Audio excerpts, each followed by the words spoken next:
I hope you're all having a lovely morning. My name is Xiye Bastida, and I am a 17-year-old climate justice activist. Or am I? So I remember when I was younger, and my family and I would go in the highlands of central Mexico by the lake to eat lunch.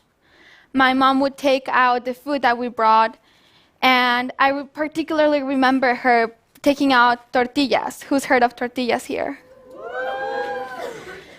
And so the prayer would begin. Thank you to Mother Earth for gifting us with air, water, and the places for our food to grow. Thank you to the hands who planted the seeds. Thank you to the hands who harvested the corn. Thank you to the hands who made the tortillas and for the transportation that it took for all of us to come together and share this beautiful moment. That is how I grew up, with a mindset that we have to thank everything. We have to thank the earth, because it gives us everything we need to live. It gives us shelter, food, and all that it asks is that we protect her. I also remember when I was driving by this lake called El Río Lerma. It's the most polluted river in Mexico, and it's right by my hometown. I was driving by it with my dad, and we had to drive with the windows up because the smell would be so bad due to the toxins. And he told me, you know, I used to be able to bathe in this river when I was your age.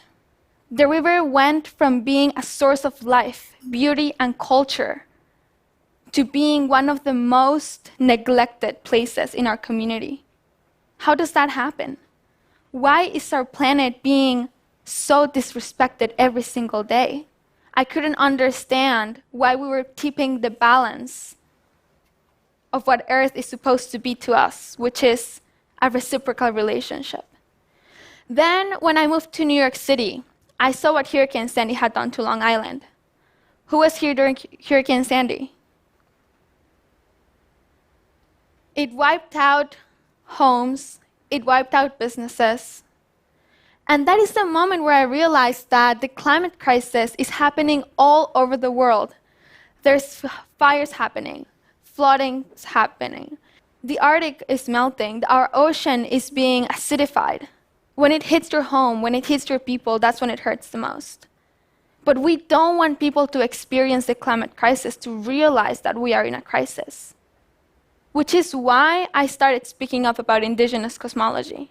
Because that idea that you take care of each other, that we take care of the earth, because we need everything to be on the same wavelength, that idea is something that is not present in our consumeristic, capitalistic, extractive society.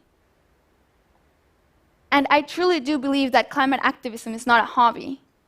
It's not something that I do on the weekends and when I strike on Fridays.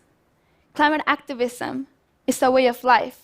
And climate activism is what the media has decided to call what Indigenous people do every single day.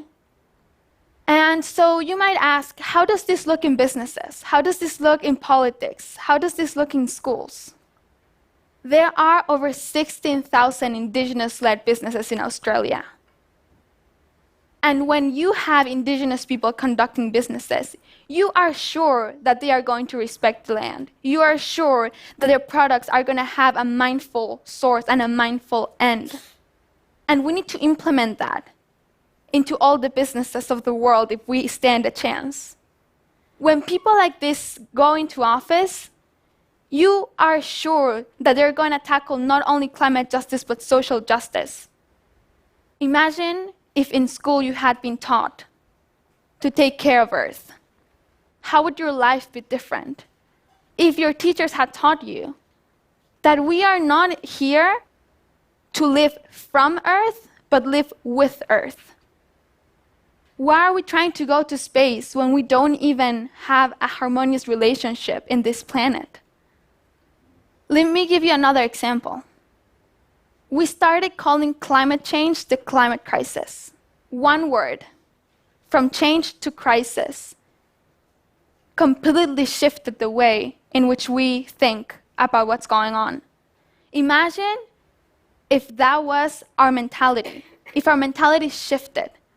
Because the climate crisis is the biggest threat that humanity has ever faced, but it's also our biggest opportunity to come together.